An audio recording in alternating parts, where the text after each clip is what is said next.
Greetings once again, my friends, and welcome back to Drak Vlogs for E3 2017. And today, well, at least for this video, we go on to the next conference. We've covered Electronic Arts. We've covered Xbox. Now it's time for yet another AAA developer, Bethesda. Now, I actually do get asked this question of, why do you even cover Bethesda? I'm not a fan. I've made it very clear. I don't play the Elder Scrolls. I don't play Fallout. I have played id games, so I'm an id fan, but Bethesda, not so much. And the main reason that I watch these conferences is, again, I'm always looking for new IPs. I'm always looking for new things to come out of these companies.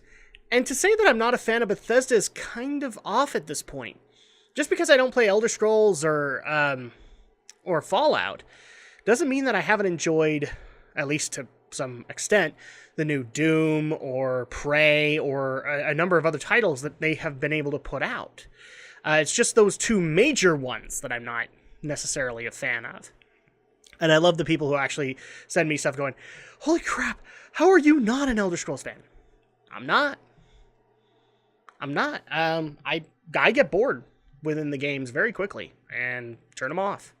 So that's not why we're here. We're here to talk about the Bethesda E3 conference, and wow, I was actually kind of shocked when I actually accounted for the time that this conference lasted. I was a little surprised because, I mean, EA lasted the better part of an hour. I want to say Xbox lasted the better part of 2 hours, and this one,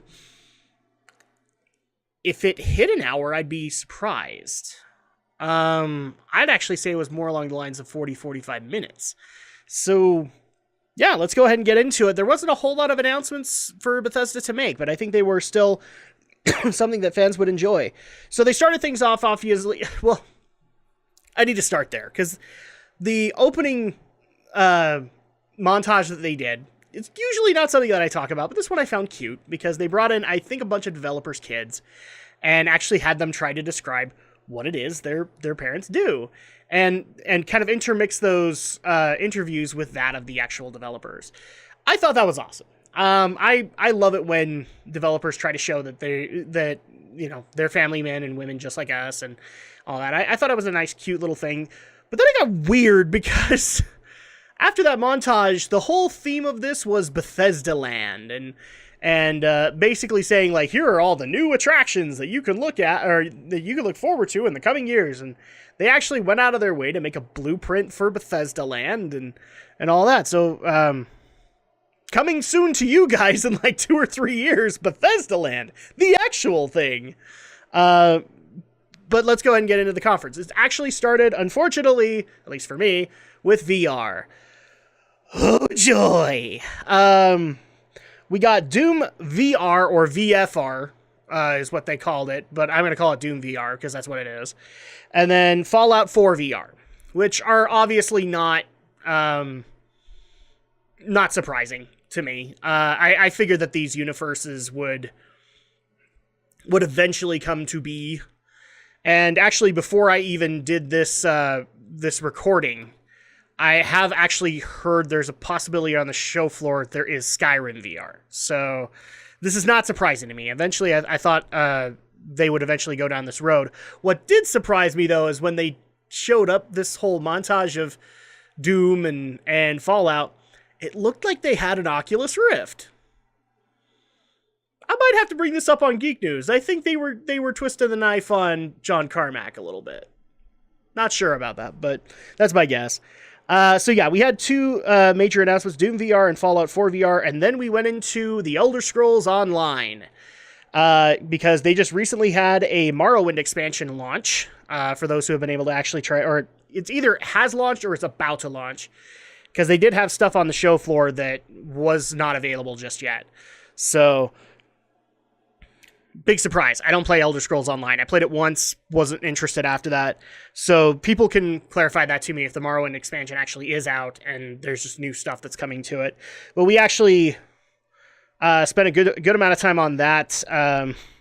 Then we went into the Bethesda Creation Club. So one of the things that people know about Bethesda, and I actually would say Blizzard has the same ideology with it too, is their love of mod creators, people who create content within their own content. And so they decided to create the Creation Club so that at that point they could highlight the mod community and allow for people to play on the various mods that they create, but have easy access to them. So I actually did like that idea, because I do know a lot of people who do play Fallout, who do play Elder Scrolls, and do like the modding community. So that's a great thing to me. Then we went into Elder Scrolls Legends, which is, hey, look, everybody, we have a bigger, even more Hearthstone clone. I'm not trying to be mean, guys, but that's literally what came to my mind when I first saw it. And then when we got some of the announcements for Elder Scrolls Heroes, or what was it? Elder Scrolls Legends, you know, they were announcing like a campaign mode and all that stuff. And I'm like, yeah, this is Hearthstone. This is again a Hearthstone clone. I know I shouldn't call it that, but that's what it is. But of course, they also had to announce that they had a new expansion coming called Heroes of Skyrim that would be releasing later this month on June 29th. So congratulations to you guys.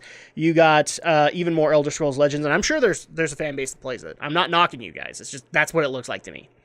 Then we also got to see Skyrim for Switch, and it looks pretty good. I didn't think it looked too bad on the Switch screen. What did surprise me a little bit was that there is now Zelda amiibo functionality, so you can get Zelda-based gear. So you can actually have the Master Sword, you can have the Skyward, or not, Breath of the Wild shirt that he wears. You could also have the Hylian shield, and those were really cool to be able to see in the Skyrim engine, so I thought that was a nice little touch.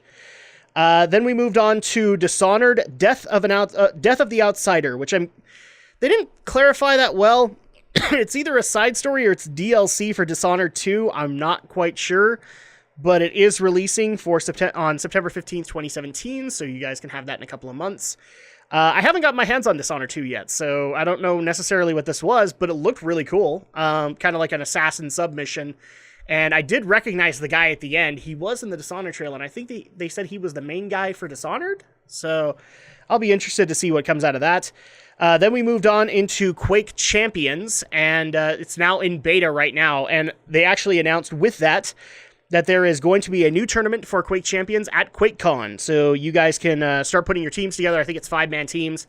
And start getting ready to practice for that. And if you win, it's a prize pool of $1 million split amongst you guys. So that's actually pretty cool too.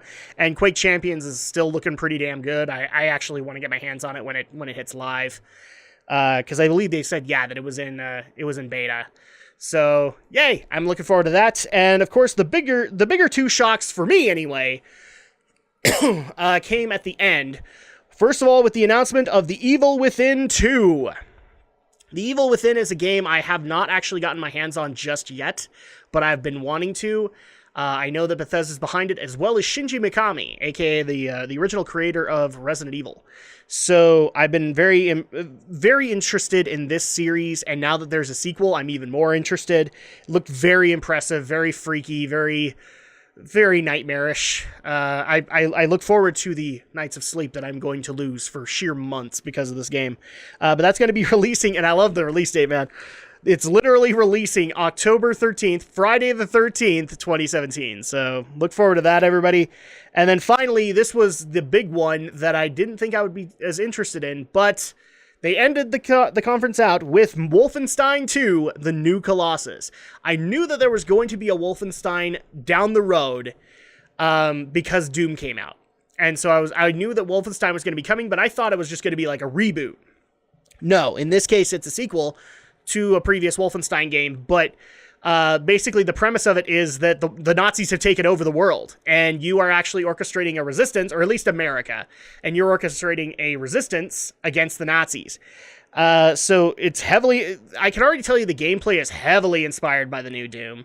So that's already kind of disheartening for me, but the story is actually compelling enough that I kind of want to play it. So I'm a glutton for punishment. I really am.